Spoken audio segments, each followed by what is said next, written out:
Does that make sense? I try to door knock younger people before I door knock older people. I try to door knock single people first. And the reason being is that it's easier to catch one person at home than two. So I'm going to try to door knock single people. The ones that say my daughter is the beneficiary. The ones that say my girlfriend is the beneficiary. My boyfriend, because they're not married yet. And a lot of you probably got girlfriends or boyfriends in here, but I guarantee you, you wouldn't have your girlfriend or your boyfriend probably if you're not in a serious relationship, all right, and the appointment with you. I don't need them. You might go through 4 or 5 of them before you get married. Why do they need to be here? They don't. So that's the way that I approach my door knocks, and they're always in consecutive order based off of the zip code. I always door knock an hour before the field too as well, always. So if that means that you got to get the heck out of this workshop and go door knock, yeah, you always do it an hour before or you will not have time. When I door knock people, I also really don't want to meet with them right now. I want to meet with them the next day or the day after that because I want to bat 1,000. Okay? And by me batting 1,000, Mike Mihalik does it very well. I saw him say that, you know, I door knock people and I see him right now. I'm okay with that. But on my phone script, it says I'm busy, I'm important, and I'm in control. If I'm door knocking you today and meeting with you today, I'm really not busy, really not important, really not controlled. And I really don't want a lot of these people at all whatsoever, at all. So I want to see them the next day or the day after that because I'm not going to be in here until 9 o'clock calling people unless I like throwing around a football or playing basketball or I don't have anything to do at home. I want to set myself up for success always and door knock an hour before the field and set myself up.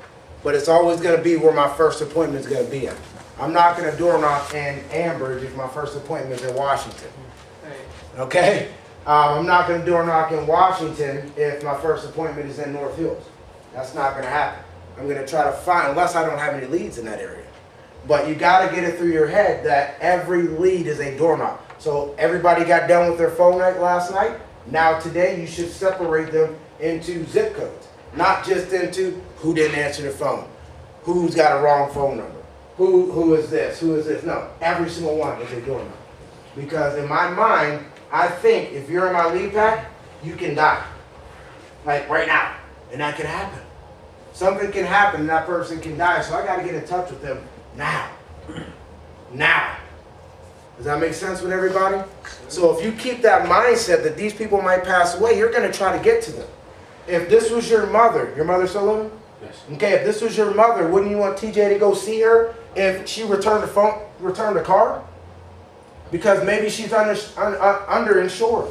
Maybe she doesn't have enough to give to you because you're going to have a child one day. And she would be a grandma one day. Now she wants to make sure that you have a great job, that you are able to get this, you are able to do that. All these different things. So that's why I say in my mind, I got to find these people. I feel like I'm the IRS and they owe me money. I got to find them. You have to trick your mind and you have to be fearless. Because everybody's not promised tomorrow. Everybody went to bed last night, didn't wake up. Everybody's going to go to work right now, isn't going to come home. So I have to find these people, and then my job is to sit down with 12 of them. How many people in here saw 12 people and went 0 for 12?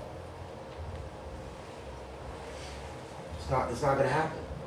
If it does happen, I'll meet you up here at 6 o'clock, 5 o'clock, 4 o'clock, 2, whatever you want. I won't sleep. Because I know we can get the job done. But you got to see 12 people, and you got to work your hardest to see them, and this is how we're going to do it. But you got to be able to approach your door knocks the right way. You got to go back and work smart. If I'm door knocking somebody at 1 o'clock today and they're not home at 1 o'clock, I'm probably not going to door knock them again at 1 o'clock. If I get out of an appointment early, I might try to door knock them, okay, before my next appointment, if they're in that territory of the next appointment. Let me go over that again. If I got a 2 to 3 and then a 3 to 4, if I get out of this 2 to 3 early and I know I can get to this 3 to 4 at 3:30, I'm then going to door knock maybe 2 people in this area, not in that one. Right.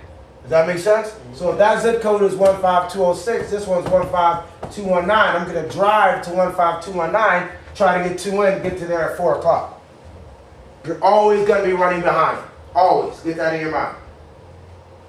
It took me like 60 days to get that in my mind. And it hurt. because I was asking people for $100,000, $200,000, $500,000, $600,000. I'm like, I gotta be on time. Chris, let's go. What's going on? He's like, just relax. We'll get there at 4 o'clock. They'll be good. They'll be fine, and we'll be okay. We got there, 4 people were fine, but I tried to get a couple more door knocks in to try to set my schedule. Door knocks don't take that long. The first key to the door knock is I'm knocking on the door. I'm not sure if I'm in the right place or not. I'm looking for a Mike. Hey, you Mike? Yes, sir. Hey, Mike, how you doing? With a smile on my face. I'm not sure if I'm in the right place or not. How many people have moved within the last year there? I have. So if you've moved, I have, and you have. If I return the card, I got a lot of stuff coming to me in the mail. So guess what? It had to be forwarded. So if somebody was looking for me, they'd probably be in Cranberry right now, and I live in Mars. I'm dead serious. I just moved 2 months ago. So people move. That's why to open up the conversation, some people say, hey, I'm Justin Adams. You remember this card? Why do that? Why not? I'm not sure if I learned that in 2008 in November. In 2008, now it's 2014. So I got to approach every single door knock like that. And then if I get some time, boom, I'm good to go. I'm going to try to door knock 2 or 3 more people, not to see them right now, but to see them later on, to get them on my schedule. Because you might pass away. You might not make it home. I got to make sure at least I tried to get you. You returned the card. I didn't return the card. Does that make sense with everybody? Sure. And then my no-show, and then sometimes also with the door knock, if I'm really not getting people, all right, I'll door knock a little bit longer on Saturday. Sometimes I'll do it at 8 a.m. before my 8 a.m. appointment as well. And just make a joke. I apologize. I'm here at 8 a.m. But I don't know if it's you or I don't know if it's me, but you're not answering the phone when I actually call you. Maybe you just plan, you don't like call, maybe you got call ID, you just saw the 724 number, you're like, I don't know this person, like me. And they're like, oh, yeah. Well, it was pretty early. Yeah, I apologize. This is very time sensitive. You know, because unfortunately your benefit package is there. I need to get it out to you. Didn't want to meet with you right now. That's what I'm telling the individuals. But let's say you go a whole hour and you get nobody from door knocking. I've done that before. But now I got to work smarter. The next time that I door knock that house, guess what? I'm going to have an officer report form that's yellow. The officer report form is still yellow, right? There's some yellow and white. Okay. Get both of them. Because here's why. If I leave something on the door and it's white and I drive by, do you think I'll be able to see it? If I leave something on the door and it's yellow, do you think I'll be able to see it? You got it. I'm going to leave a note on their door. When you order something from UPS and you're not home, don't they leave something on your door? What color? You got it. So if I'm not going to get them, I'm going to leave them a little note. It's going to be very brief and vague. I don't care about them reading the note. What I'm looking for is when I drive back, is the note there? Because I'm going to do that after my appointment. If the note's there, they're not home. If it's not, guess what? They're home. Simple, huh? You're probably like, that's like common sense. It is. It is common sense, but I'm not upset because when you're brand new, you don't have common sense. And that's not against anybody in here, but when you're brand new, you don't have common sense. It's like when you're a freshman in college, okay, and all of a sudden you're out of your parents' home and you're like, yes, get to go, let me get a beer, let me go to the bar, and you're 18. You can't go anywhere, that's illegal. You know, so now you got to make sure you leave that note. So on that note, I'm going to say, hi, delivered, no, I'm going to say benefit package is in through Teamsters. Please call at, and then I'm going to leave my phone number. And I don't want them to call me. Some of them will. But if I get a number that I don't know, I'm not going to answer because I want to see who's calling. I want to be in control. Because if I answer and I don't know it's Pat Sullivan, I'm like, hi, this is Justin. You're going to say, hey, this is Pat. I'm like, oh, hey, Pat, how you doing? Are you part of a union? That's not like too professional. If I left you, like I want you to be thinking that you're so selective that I'm going to come out and see you, that you're excited. Okay, so now when I call you, I'm going to say, hey, what's your first name? Stan. I'm going to say, hey, Stan, how you doing? It's, you know, now you left me a message. Hey, Stan, how you doing? This is Justin. We're handling the benefits to your Teamsters Union. I left you that letter. Did you get that letter? Yeah. You did? Awesome, awesome. Well, your benefit package is in. I apologize. I came over to your house, but it's very time sensitive. Need to make sure I get this out to you, but we've been playing phone tag. Or better yet, you've not been answering your phone. Now he's going to be laughing, smiling. Have some fun. If he hangs up the phone, are you okay? Call him back. I think I'm in a bad service area. I don't know what happened. Yeah, I hung up the phone on you. Oh, why? You not like the voice, like my voice, or what's going on? Well, I didn't know what you were talking about. Oh, I apologize. Let me slow down. And then I'll go through it again. But I'm going to leave some letters and see only if they're there when I come back. Does that make sense? Because I have to see these people. Now, will every door knock that I door knock leave a letter? Will I go see? No, I won't. But I got to be busy. I got to be active. I got to be in control. And I got to have fun out there. So that's why I leave the letters, because I got to see as many people as possible. And guess what? The better you get at this, okay, the least you have to do at it. If you get really good at this stuff, and you can really teach this stuff, you're not going to have to do this for that long. But if you don't get really good at it, and you aren't able to teach it, you're going to have to do it longer. But I don't even care about that, because even if you got to do it for 4 years, and then you're in a position like myself, Tommy, or Simon, or Mr. Dialis, it's still a pretty good position. 4 years, that's a college degree. Go see what 4 years at J.P. Morgan Chase will get you. 4 years at Morgan Stanley didn't get me anything. Got me a six-figure career, but $100,000, I was working my tail off still. Like, working hard. Still mailing letters. Still doing workshops. Still had to ride on a Lance Armstrong bike just to fit in. You know, like little things like that. I don't even know what they're called, but I was just riding it, just wanted to fit in. Whatever it took for me to be successful. But that's what I was doing. So now we got to work smart, and that's why I love door knocking.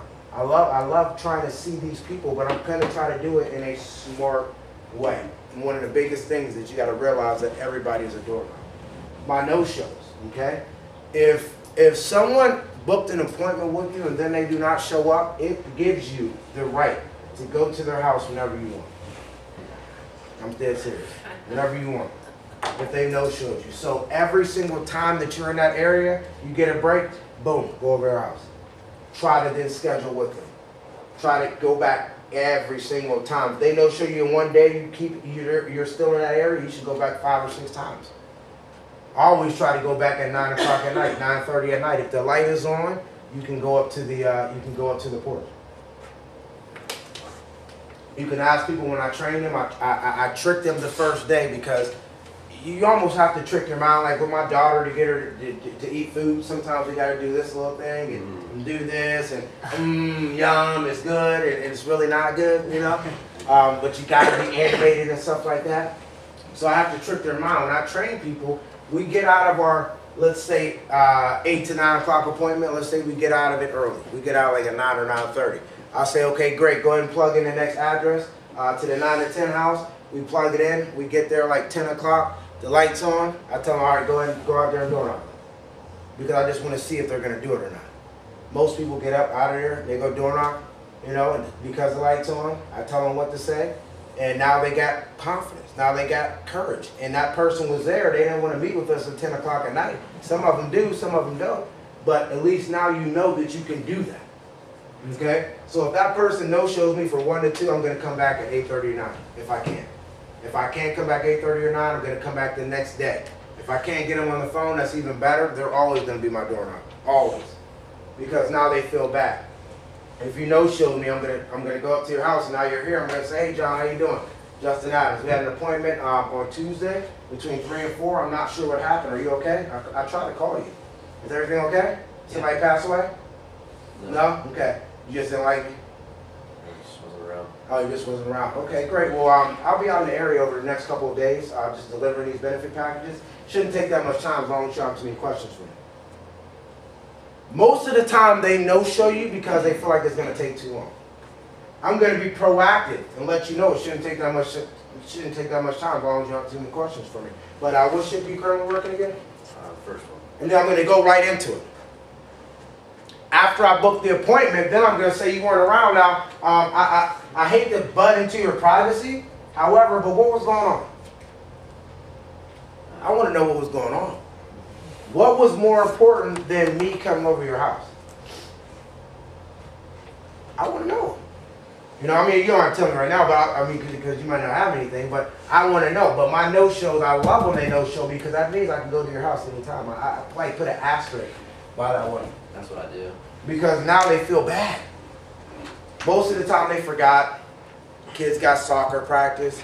Kids got volleyball. They forgot different things like that. But go back every single time. So last week, if 10 people no-showed you, guess what? I guarantee you'll get in 5 of those houses. You'll probably get 3 sales, 1 out of 3. You up. Now they might be like 500, 600 LP, but keep going back to those and get excited about those. You know, get really, really excited. Make sure we're booking bridges too as well. If the cable company books bridge appointments, we should be able to book bridge appointments. Cable, when they pass away, is not going to give them anything. You know, cable when I pass away, DirecTV is not going to send my wife a check. On that note, you know, you ever you move somewhere and you have a credit in the account? Yeah. Okay? They never send you a check for that, huh? Never. They just apply that to your account. But if you owe them money, they want you to pay right now. But they don't give you a credit at all for anything. You know, so that's why I tell people, you know, DirecTV, AT&T, all these, they're not going to send anything back to you. So what was more important? I need to know. But my no-shows, I'm going back. I'll call them. But if they don't answer like 1 or 2 times, that's fine. Boom, go ahead, that's fine. I'll door knock somebody that I was supposed to see during week 1 and week 4, and now I'll get them in week 4 because I was just persistent. I was persistent. When I think about persistency, I think about like Freddy Krueger. You know, y'all think he's dead, but he's not dead. He's coming back.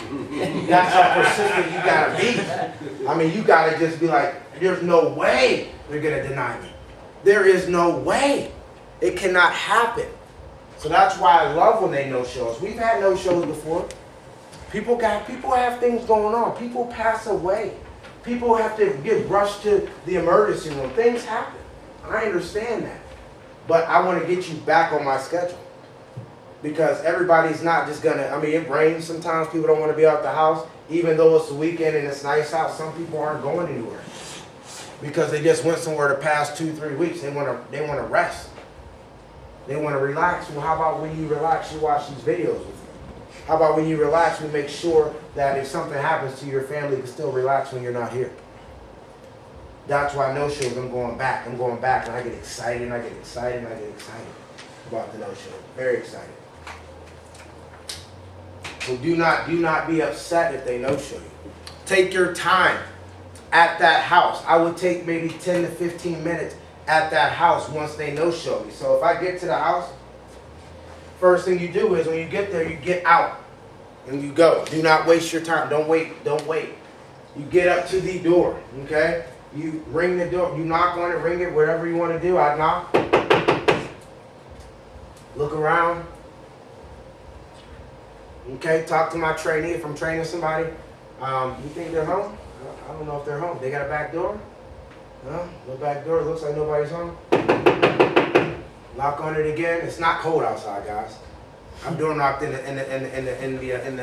snow with snow up to here. Just trying to find people. Yeah, you know, in West Virginia. Knocking again. Looking around to see if any neighbors are around. Dress sharp too as well, so the people don't think you're trying to like rob them or anything like that. You know what I mean? Have a bag. Have business cards. If you don't have business cards, get some of your manager's business cards if you want. It's because you want to have some identification. Now, if they're not there, instead of me going back to my car and calling, I'm going to call on their doorstep. Okay? I'm going to say, hey, if I get their voicemail, hey, Mike, this is Justin Adams from American Income. We're handling those benefits through your Teamsters Union. We set an appointment in between 2 or 3. I'm actually outside your house right now. Hope everything's okay.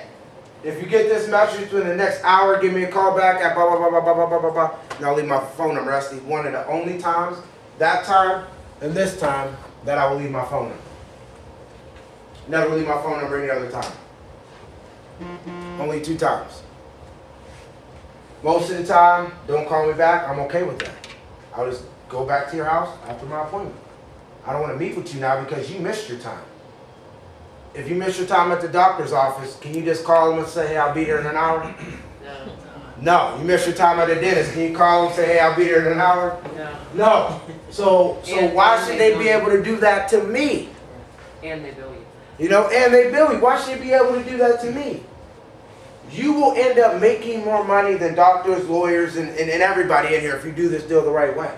So if you're making money like them, you have to think like them.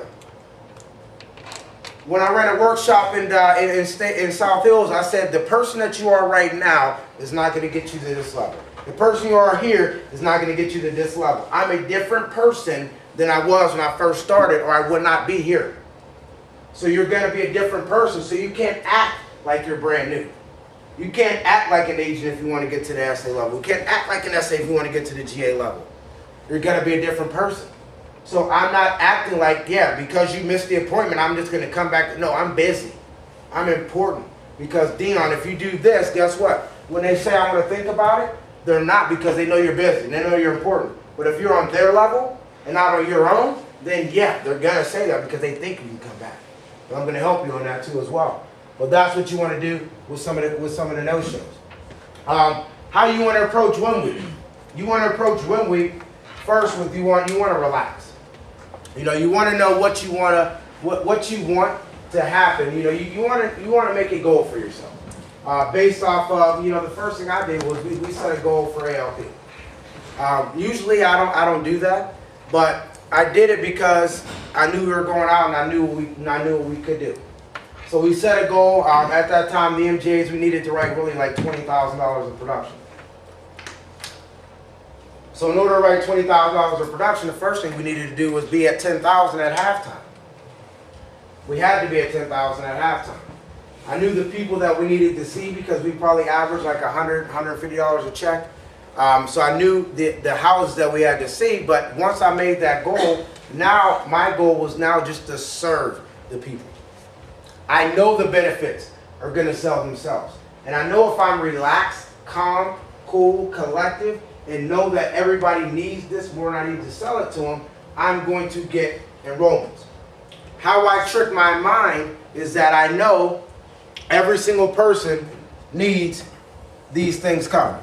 Okay, and this is like a pie chart. And I know for a fact everybody's not going to have these things covered. I'm not just going to have one product at my arsenal, the freedom of choice. I'm not going to have one product at my arsenal, ADB or 10-year RNC. If I only have one product, I will be good, but I will not be great. Does that make sense? Yeah. I will be good, but I'll never be great. If I only can sell a sedan, okay, I will be good, but I will not be great. If I can sell a sedan and an SUV and maybe a convertible, now I can be great. I can sell all 3 lines. Whatever anybody comes in they need, let's go. But why do you think Ford has a bunch of different cars? GM, a bunch of different cars. Mercedes, a bunch of different cars. Why do you think Bentley came out now with an SUV? Because they want to sell more cars. Everybody know Bentley got an SUV now? It looks pretty cool too. Yeah, they got an SUV. It's nice. But before they didn't have one. I don't know if they got it because 2 Chainz was talking about it. You know, he wanted a Bentley. Some people know who 2 Chainz is, some people don't. But they came out with different lines because in order to be great, you got to be able to know different things. So if you're only pitching the freedom of choice, you only get to this. But if you're pitching it all, the sky is the limit. The sky is the limit. So going in every house, how we approach Win Week is, I knew they wasn't going to be able to cover everything. So when I went into houses, I didn't care if they were old, didn't care if they were young, didn't care if they were divorced, didn't care if they were 17, didn't care if they were black, white, it didn't matter. A lawyer, because I knew they weren't going to cover everything. So we went in with a positive attitude. I got to cover their funeral and final expenses. I got to cover their income. I got to cover their mortgage, pension, and child education. There's only going to be a select few people that's got all those things covered. And here's how I know. I'm a life insurance agent, okay? And if you look at all 5 of those, you know, I don't even know if I have all 5. Most of them, yeah. You know, I got $2 million in term. I got 500,000 in whole life. But is that enough to cover all these different things? And I got renewals. You know, my fiance, she likes to spend some freaking money. So maybe the income isn't enough with $2 million. I don't know. Over the course of my lifetime. Think about it. If I make $500,000 and if I made 500, I'll be upset. I'm not saying that, you know, for giggles or because I'm too prideful, but 500,000 wouldn't be enough. You know, but if you make $500,000 for 20 years, what is that? $10 million? I don't have $10 million in insurance. In 20 years, I'll be 51. So I probably don't even have enough. Does that make sense? So how can they have enough? But it's my job to show them that. Does that make sense? I'm going to show you guys how to show them this thing. All right? So I know all those they don't have. So I know approaching win week, I got a lot of things in my arsenal. I know I can get the job done. I know all I got to do is see the people, and I got my goal, what I need, and I know I need 10,000 by halftime. Does that make sense? And then I'm just going to do the basic things, like door knock an hour before. Make sure I get a bunch of referrals. Make sure that the people are calling me the referrals. Because the second half of my week is going to be better than the first half. Why do you think they have a halftime for football, basketball? I think they even got one for soccer. Why do you think they have the 7th inning stretch for baseball? All these different things so people can get better in the second half. So my second half is going to be even better, so I'm just going to do the basic things that I was taught. Roll referrals, talk to the husband and wife, go through my progressions with that, and be very successful. And then every house we go into, you have to make a friend, okay, and make a sale. People don't care how much you know until they know how much you care. So when I'm in this house, I'm going to try to get them really, like Dion's, he said, you know, the people want to think about it. I'm going to make them so much that they like me, that it's afraid for them to tell me no. You know, because think about it. If your best friend came up to you and they said, hey, let me get $200, you got it on you, you're going to give them $200. But if a stranger comes up to you and they say, let me get $200 and you got it, but you don't really know this person that well, it's easier for you to tell them no, right? That's why I want to get them to like me. Because I want it to be really, really hard for them to tell me no. I want it to be hard. So I have to build great rapport. While they know, like Tommy said, build great rapport, but I want to build good rapport when they don't know why I'm building great rapport. I don't care if it's awkward. If it's awkward, guess what? That's all right. It's not going to be too awkward the next time, or the next week, or the week after that. But it's going to be awkward at first. It is if you're brand new. If you haven't practiced this enough or talked about it enough, it's going to be awkward. Because what's going to happen is you're going to be building rapport, and you're going to feel nervous, and you're going to start telling them all about you. You're going to start telling them, like me, I would say, I'm from Youngstown, Ohio. I'm not really from here. My mom passed away of breast cancer. My sister is a bank manager. They know about me. I'm trying to sell them. I got to learn about them. But that's what was happening. So I came up with 5 questions I asked to learn things about them. Because I was nervous. John would say, what's this all about? And I would say, were you at any meetings? When they talk about the program? You weren't? Okay, well that's why I'm here. Sorry it's taking so long to get here. This first video, but at the time we didn't have videos. Let me get my presentation binder out. And I started going through the presentation binder. I've been in the house for 2 minutes. I didn't know nothing about them, so now I was playing catch up. Now it's almost like I didn't read the book that I had to read for school. And I woke up a little bit earlier, so now I'm going to try to skim through it for 30 minutes, okay, before I take the test. I know we all been there before. We're not all valedictorians. We've been there before, okay? So I have to warm up. Today, if it's cold outside and you get in your car, don't you want to run it for a little bit so the heat will come on? So you're not shivering, you know, when you get in the car? So I got to build rapport. The first question I'm asking is, how long have you lived at this house? This is nice. And be an actor. Be an actor. Be an actress or actor. Pick your favorite one, whoever it is. Everybody likes movies, I would hope. Or if you don't like movies, you respect them. Maybe it's Angelina Jolie. Maybe it's Denzel. That's my favorite. Will Smith. Matthew McConaughey. Whoever it is. Be an actor. This is a nice home. How long have you lived here? You want to know why I asked that question? It's not so, I flatter them or anything. I was getting always, I don't know anybody in the child safe. I don't know this person. I've been in this area for only 1 year. I don't know anybody. Well, I didn't get it all the time, but if I get it one time, that's one time too many. So when I get to the child safe and they tell me, well, I don't know anybody, I could say, well, you know what, Christian, you've been living there for 5 years. You mean to tell me you don't know anybody? You see how I did that with a smile on my face? You mean to tell me you don't know anybody? Come on. That makes no sense. At my old place in Cranberry, I didn't know that many people. We lived there for 2 years, but I knew some people. I saw them walking their dogs and stuff like that. They were like afraid to come knock on our door or something. I don't know. But now this new area, I'm like worried because they're like, I get out the car, they're at my car talking to me, and we know this person. The neighborhood watchers over here. We know everybody, and I think it's because of my daughter. Now that I have a daughter, I had a daughter in the old place too as well, but she wasn't old enough to play and stuff like that. But now that I have a daughter, she's able to play with them more. So if these people have kids and they've lived there for 10 years, they're probably going to know all the kids in the neighborhood. So I want to call them out on it if they tell me that. I start calling people out and stuff. What do you mean, 5 years you don't know anybody? Like, are you a mute? Everything okay? And they'll start laughing. And they'll smile at you. But you got to practice this stuff. It's hard to practice when you try to learn everything, but it's hard to practice because a lot of this stuff in practicing is you got to be serious. You gotta really, really, really, because you start practicing, and then all of a sudden somebody will ask you a question. And you gotta tell them that we're practicing, don't ask me questions like that. Oh, well, what if this happens? We're practicing. We're like, don't worry about if that happens. What's the next rapport question? What's this? What's that? You gotta get that down before you ask me any questions. So how long have you lived at this house before? Oh, 5 years? Awesome, awesome. Do you have a big family? That's the second question, a big family.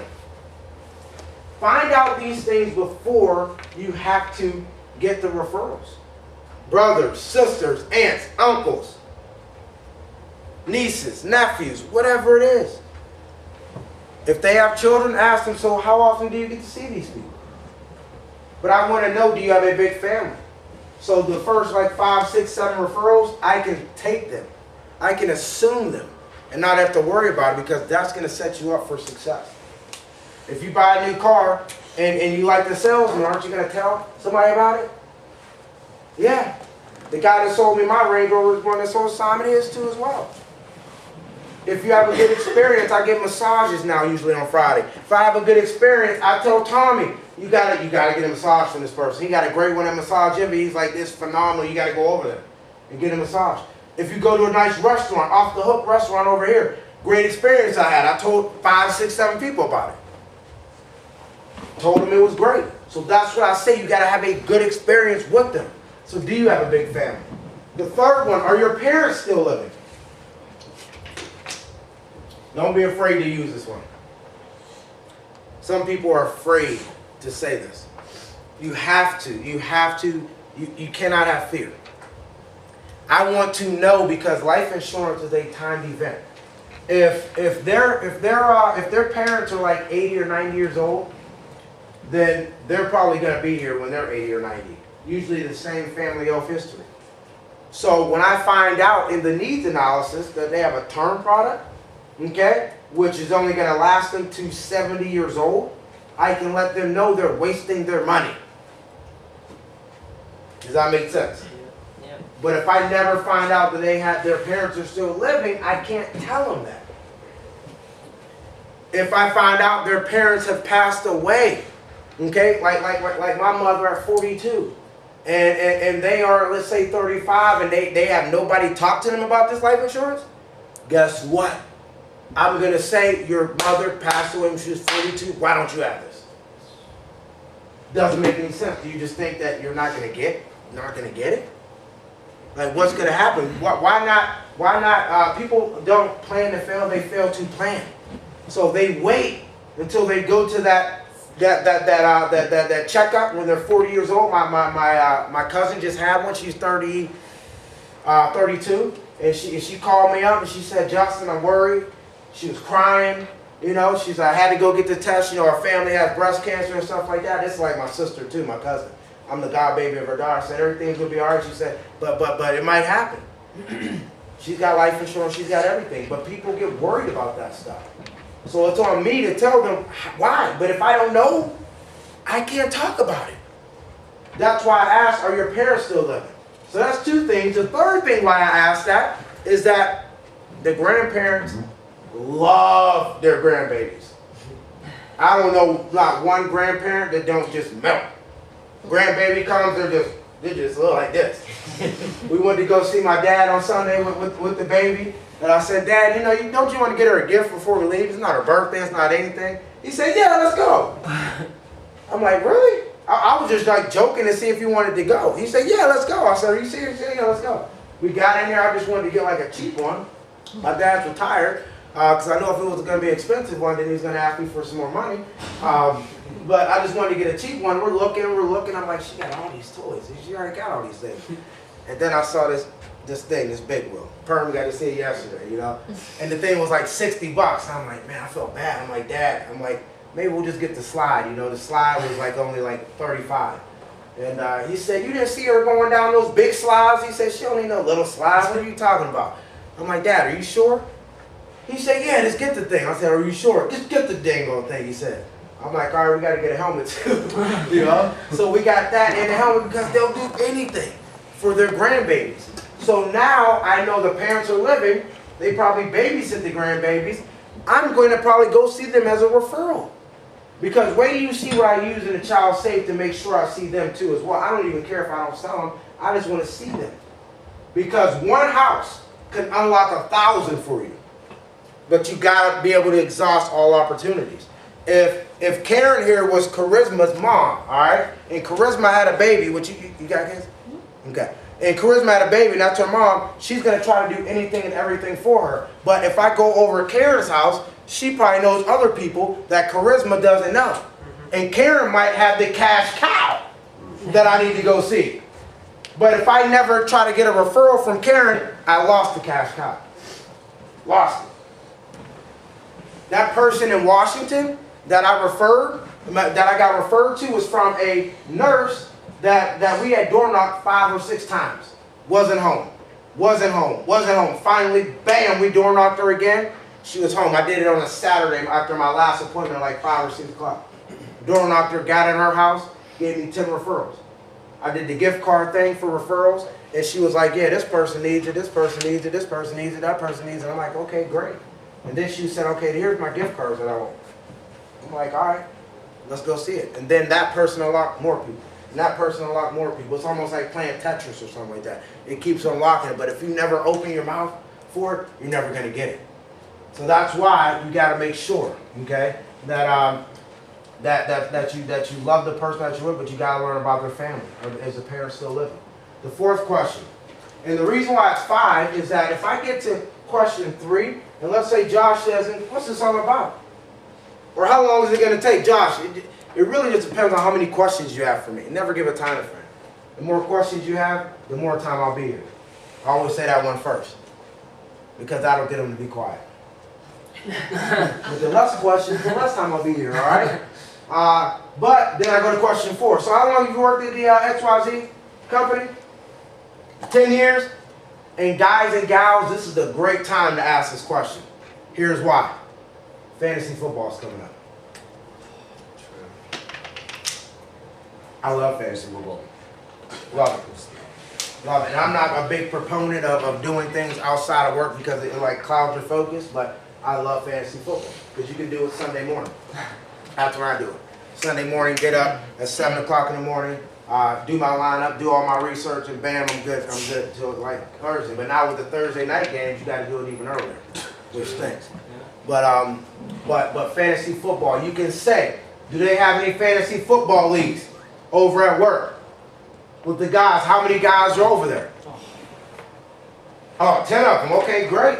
You know, because what was happening was some of the wives, I'm going to do the catch-up program.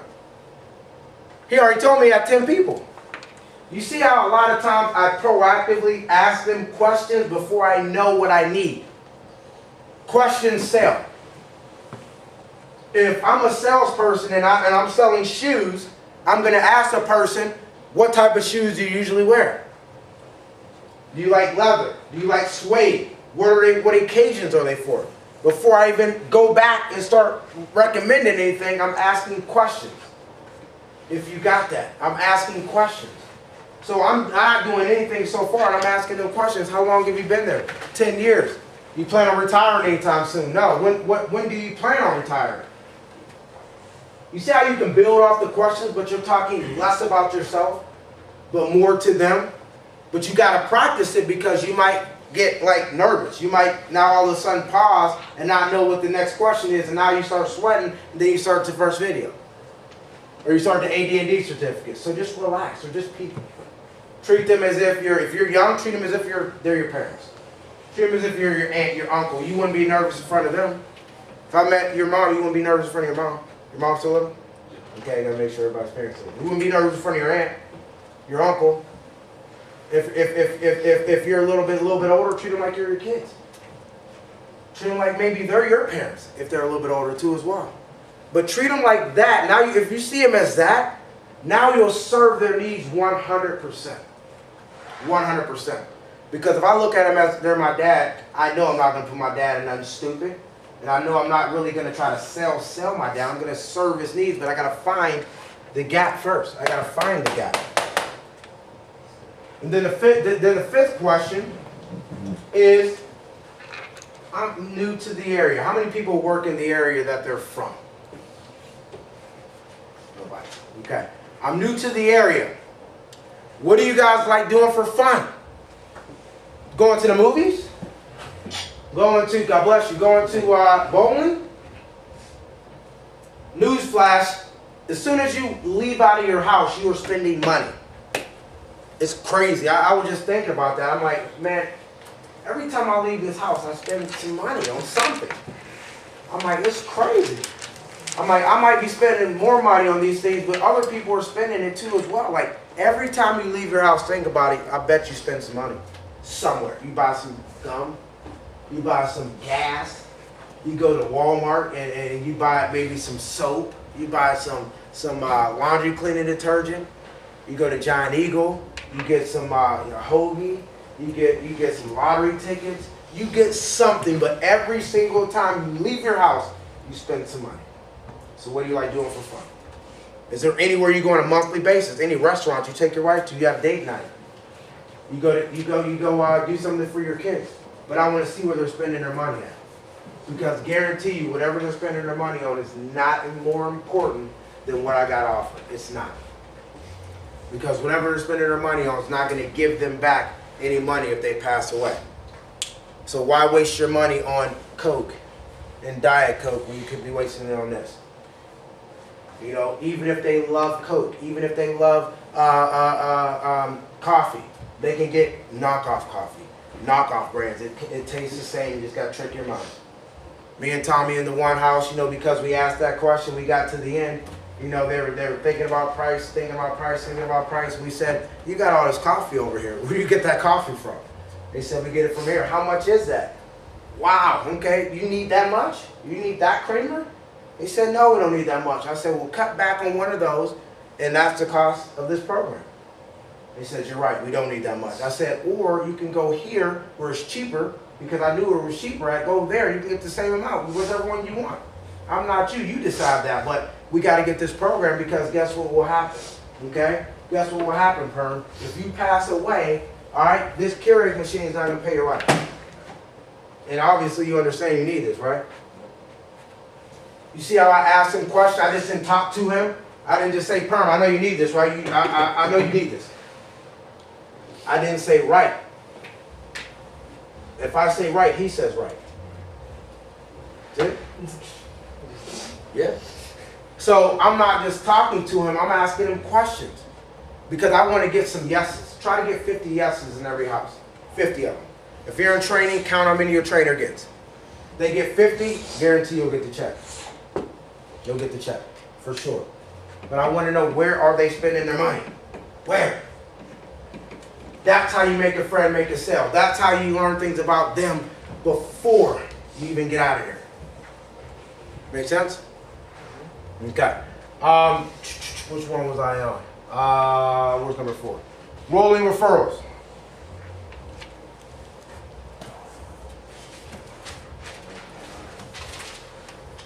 Rolling referrals. I'll be honest, I didn't roll too many referrals when I was actually in the field. I didn't roll too many, but the ones that I did roll, they were awesome. You know, when rolling referral, they gotta like you. Usually they have to enroll as well to roll a referral. I know Liz Lemmy is really good at rolling referral because anybody that's in the house or anything like that, she gets. Now, I have rolled those ones before, but an actual real rolling referral is you leaving that house, going to somebody else's house. But anybody in that household, I'm trying to talk to about the coverage. Always. We've gotten a grandma before, we've gotten kids before, we've gotten a lot of people before with rolling referrals, but they got to understand the importance of it. They got to understand the importance of it. So a real rolling referral is first involved with a homework assignment. You got to leave a homework assignment the right way. Because I don't want them to ever tell me no. All right? So I'm going to try to do this the right way. The first thing I'm going to do is get on a sheet of paper. I'll use this one. And I'm going to write. Yeah, right upside down. I'm going to write homework right on top. Okay? And over here is going to be their name. I'm going to write down their phone number. And then it's going to have a due date. Doesn't all homework have due dates? Mm-hmm. All of it has due dates. So name, phone number, due date. Most people don't write out the phone number. Most people don't write out their name, and that's because we're lazy. It's because we're lazy. Take your time. Understand. Okay? And I've seen some of you guys' deal sizes. Understand, if they give you a $100 check, you just made $600. Some people don't make that in a full week working somewhere. You made it in 1 hour, 2 hours.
what it is, how it works, I will not.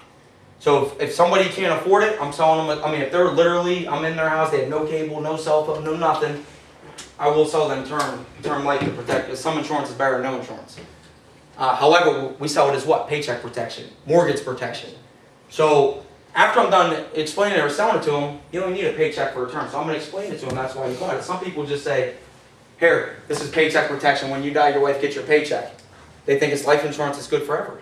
So you got $170,000. So I'll first find out, why you got it. Why'd you buy $170,000? What's the reason behind it? That's the one thing with POS, guys. I was going to go over POS a little bit today, but I guess he didn't get through all of his questions. But you got to find out why they got it. Did you get it for the paycheck protection? Did you get it for your mortgage protection? Why did you buy this? $170,000 worth of life insurance. Why? Why not 150? Why not 200? What's the reason behind it? That way you know what you got it for.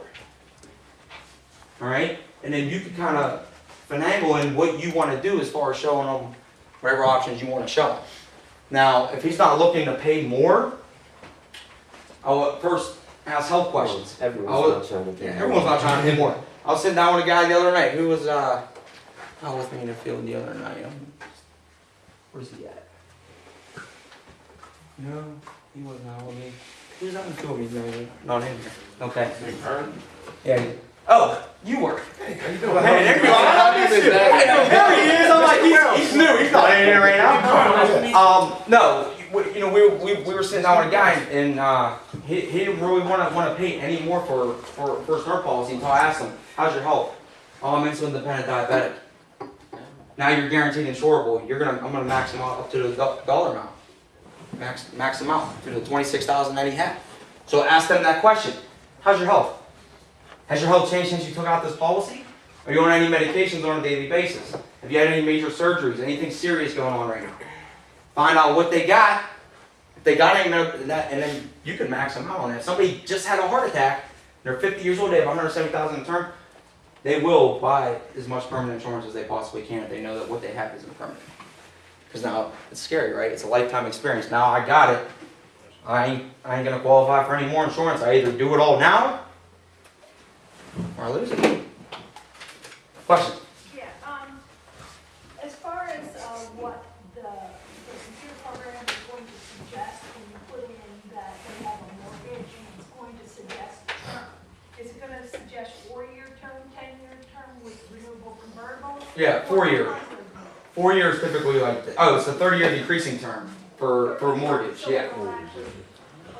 But this goes to just, you gotta kind of know your products a little bit. So like you would kind of see a 4-year might even sound better. Sometimes people have like 10 years left on their mortgage. So I could sell them a 10-year. You gotta be like the one that can adjust their coverage. But here's my question, it automatically auto-does it in? So what I was asking is, what does auto mean whenever you put It all depends. It all depends on their situation, how many years left they have on their mortgage, if they have 30 years, 5 years, 10 years, it all depends on their situation. Okay, so Does that make sense? The computer is going to actually provide a different answer for a different person. So if they have 30 years left, it's going to do the 30 years. Decreasing term. If Yeah. it's got 10 15 years up, it'll do 15-year decreasing term.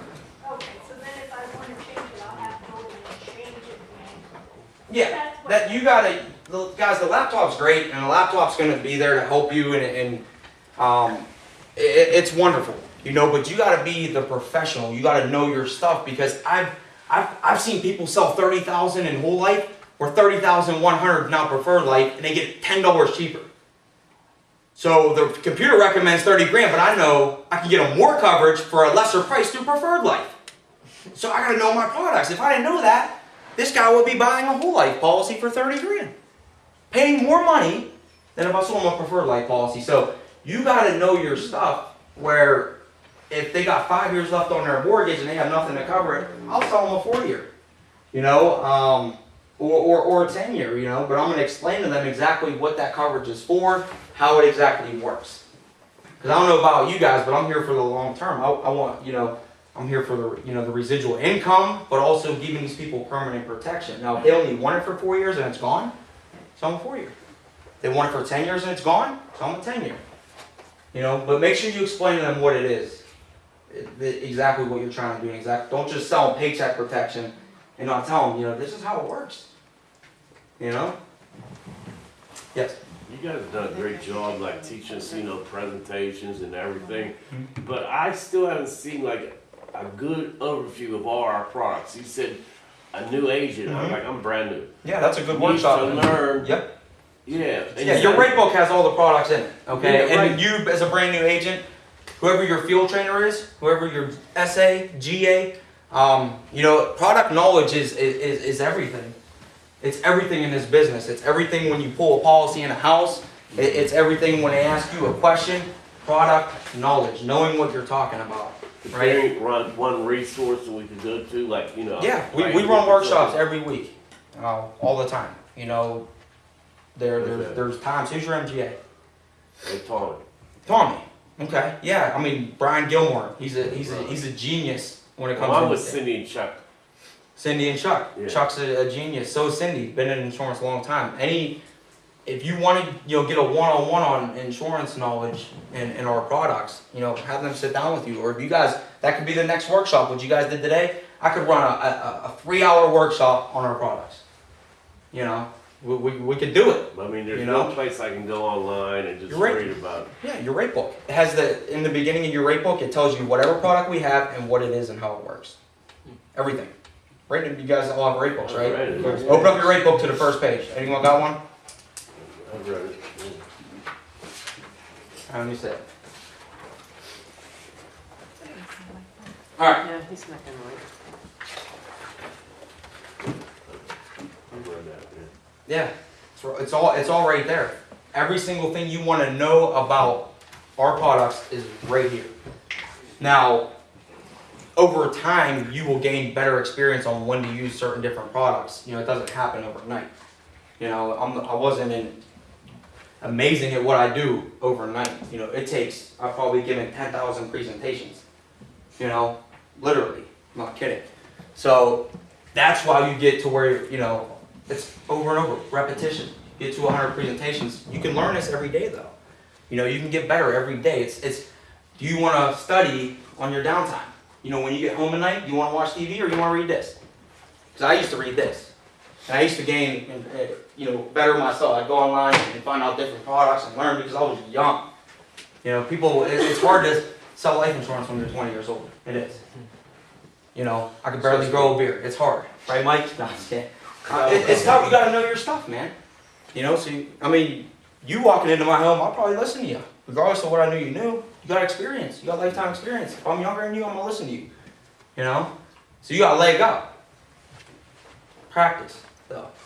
Wake up an hour early, stay an hour late, study while you guys are here. Make sure you spend your time wisely. You can go over all that in probably an hour, just summarize through it.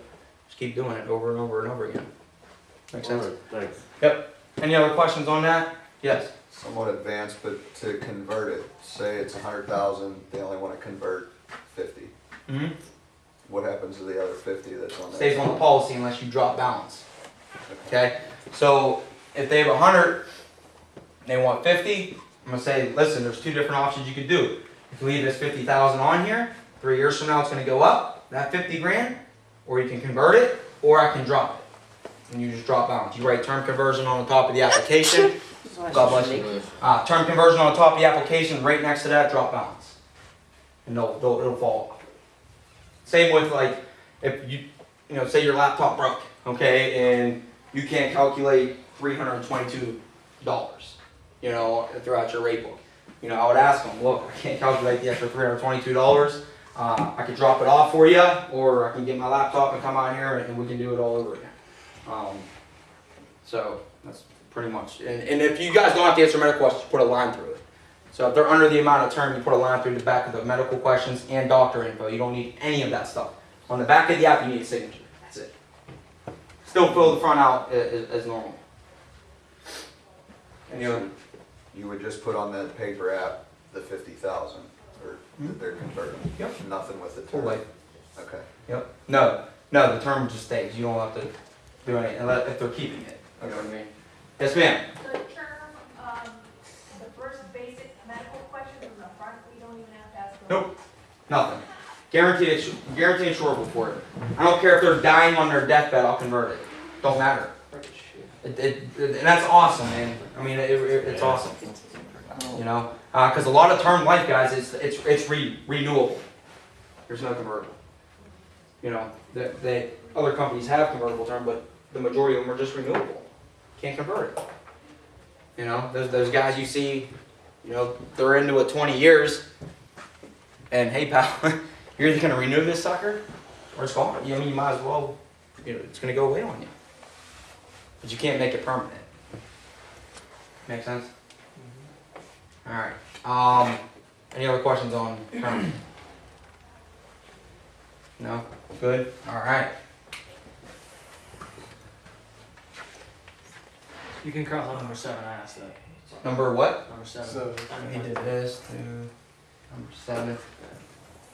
The last one, solidification? Great. Good, because all right. Solidification. Okay. So who do I want to pick on that knows their solidification right now? Huh? Who knows it? Raise your hand. Verbatim. Verbatim. Don't tell me I'm the only one in this room that knows it. I've been here 6 years and I've closed more doors than anybody. Who? Christian knows it. Josh knows it. Come on, guys. Listen. Put them down. I don't even want to look anymore. All right. Get your solidification. This is basics. I'm telling you right now. Without this, you will not be here much longer. I promise you. Right here and up to God. Because your solidification is the reason why you have good retention. Or you have bad retention. If you're losing bonuses, getting reduced advances, guarantee it. 100%. Do you know your solidification verbatim? You have to, guys. This is your life. This is your life. If you don't solidify every deal, I don't care if it's a $5 check. I'm solidifying the crap out of it. Why? Because I want renewals. This ain't a short-term fix. This is a long-term solution. Right? Or why would you sell it? If you have an inkling, a feeling, any reason that they would cancel, the check staying on the table. I don't care if it's $500. That's going to pay me $4,000. I don't care. I'm not taking it. I've left huge deals on the table. Did you ever get that question? Well, I can cancel this at any time, right? Anybody ever say that to you? If you collected that check, you're nuts. You're nuts because for every 1,000 AOP you have fall off, you got to write 3,000 to replace it. That's a lot. You have $5,000 fall off, you better write 15,000 to replace it. That's what it's going to take to get your percentages with your net to gross up. All right. So whoever asks the question about solidification and you don't know your solidification, I don't even know what to say because this is basics, important stuff, man. I can't believe only 4 of you guys know this. Well, the question about the solidification was how to approach it for like the different types of personalities that was discussed. The different types of personalities as far as people go? Yeah. It's the same solidification for every person. I don't care who it is, you gotta solidify it verbatim. Is that the question for different types of people? Like what type of different types of people are we talking about here? I'm like confused right now. The relationship type, the go-getter, the person's always in control. Remember, Tommy went over the 4 different basic personality types, I think yesterday or the day before. I mean, it doesn't matter, guys. I don't care if I'm adding on ADB to their policy, I gotta solidify it. Anybody that's ever been out in the field with me, I solidify hard. Are you sure this is gonna be in place for the rest of your life? This is not a short-term fix, this is a long-term solution. If things ever become uncomfortable, we can reduce it. Make sure you guys are telling them this stuff. You know, I'd rather have a person, guys, life happens. People could go from being able to afford $300 a month to completely losing their job, and then they cancel it because they're scared because they didn't know they could drop it down to 100 because the agent didn't tell them. You know, I stress it affordability, I say it like 5 times. I solidify like 5 times before I walk out the door, and I always listen for a what? Anybody know what I listen for every time? Thank you. I listen for a thank you. Because if I don't hear a thank you, then I'm going to turn around and reevaluate my situation, and I have. Because there's a reason why they're not thanking me if I'm walking out the door. Oh, hey, see ya. Right? Listen for that thank you. Every one of you guys. If they're thanking you, you're doing a good job. They appreciate what you gave them. People thank you because they appreciate something, right? Are you sending thank you cards? All right, that question, I'm just telling you guys how to solidify right now, okay? There's no different types. There's just solidification for everybody. All right, thank you cards. Do you send one with every piece of business that you send off? Yes. Do you? Yes. Awesome. I bet you have great quality of business. You good? My Thank you cards go a long My way. clients actually have called me this week to let me know that they've gotten their policies, that one made the medical appointment and he forgot to write the date down. He called me. He says, is there a way I can find out? And I was like, I gave him the exam number. He's like, all right, I'll talk to you later. Called me, says, thanks, I got it all straightened out. They call me. Great. That's awesome. Great. I used to send thank you cards, and they would send me a thank you card. I'm serious. You know, that's the way it needs to be. I don't care if I could take something good out of that house and put that in that thank you card. Hope you have fun at Johnny's football game. Hope you guys have a great time at Kennywood next week. You know? Hope you guys win your bowling game next month. You know, whatever it is you could take that you know that that was near to them or happening. Thanks for the shot of moonshine. You know, thanks for the beer. You know, whatever. Thanks. They'll take that, and it goes a long way. Oh, Orange sounds great. Put your business card in it. You have one in their folder, but put one in a thank you card. You know? 7-day callbacks. You guys do those? 7-day callbacks, or you could do 3-day callbacks. Regardless, you know, if I sell somebody, before I turn that business in, I give them a call. Hey, I just want to, give you a call. Make sure you don't have any questions, regarding your life insurance policy. You guys good to go? No, but I know it's going through. You know how many deals I had, insufficient funds, or cancellation before it drafts? You know how many I've had in the last year? 0. 0 insufficient funds. I see some people with like 8 of them a week. 0. Because I always talk to my people. I'll call them before I turn it in. Always. How much do we drop, guys? I work while I work. Straight, I work while I work. I'm always money generating activities. What can I do to increase everything in my life? Always. I'll call my customers to talk to them. You know? Do you have a book of customers? That say, oh, we'll take care of my husband right now, but my wife, we're gonna hold off for a couple months. Do you forget about those people, or you write them down? Because last night I probably called 8 people before I actually started calling my leads of people that I've sold the last 6 months that were gonna add people on after a month or 2. Before I even call my lead pack, right, Christian? That solidifies it even more. They know I'm following up with them when I told them I was going to. That solidification is huge, man. I can't stress it enough. You guys got to get this thing and memorize it verbatim. Okay, I can't believe this. It's nuts. Yeah. So you did a good job solidifying. You sold them good, but like buyer's remorse. A couple days later, they're like, you know what? I did have $100,000 in term. I talked to that insurance agent, and they said I don't need this much insurance. That 25-year-old. Oh. But I got a $50,000 whole life. Mm-hmm.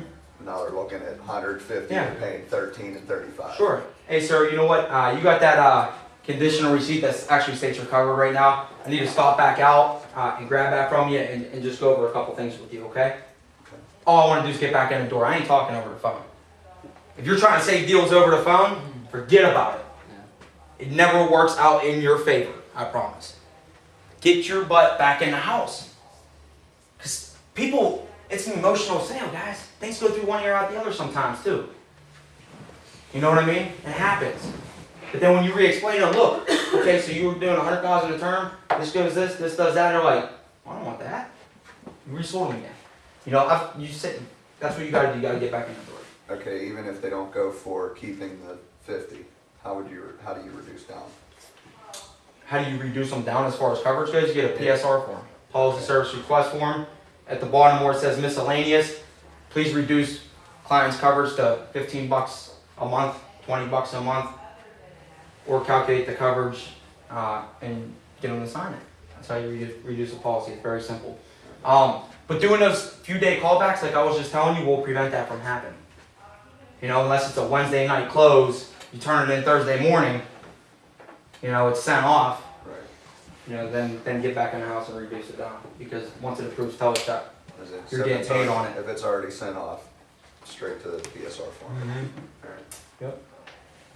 Yep, absolutely, but I'm gonna try to save the whole deal. I mean, you gotta get back in the house though. Don't ever try to save the deal over the phone, guys. Somebody calls you and says they want to give them a call back. Sir, you got that conditional receipt which states you are covered right now. God forbid you are to lose your life, your family will be getting paid today. Okay? So what I need to do is get back out there, grab that folder from you, and go over a couple things. Get back in there. Once you're in the door, you think he's gonna be mean to you? Throw you out? No. He just, something happened, he wanted to change his mind. Now you're gonna talk to him and get him back. Make sense? Alright, anything on that else, guys? Any other questions? Dude, I wish I could. I was supposed to go from 9:30 to 10, and he left at 9:44 or something like that. So I know I didn't get too much time. I had it all planned out and everything, but Mr. Adams, he's the man, so whatever. Yeah, we'll have to do POS. I know Jamie. Who else got POS today that needed? I got you. I think I gotta see later on day. You got POS later on today? Yeah, too. At 2 o'clock? Alright, well I'll review POS with you guys individually for like, I can sum it up in 20 minutes, you know. But for us, you guys, go off on your days, rock the win week. Let's go. Let's get it, come on. Let's go. I know, dude.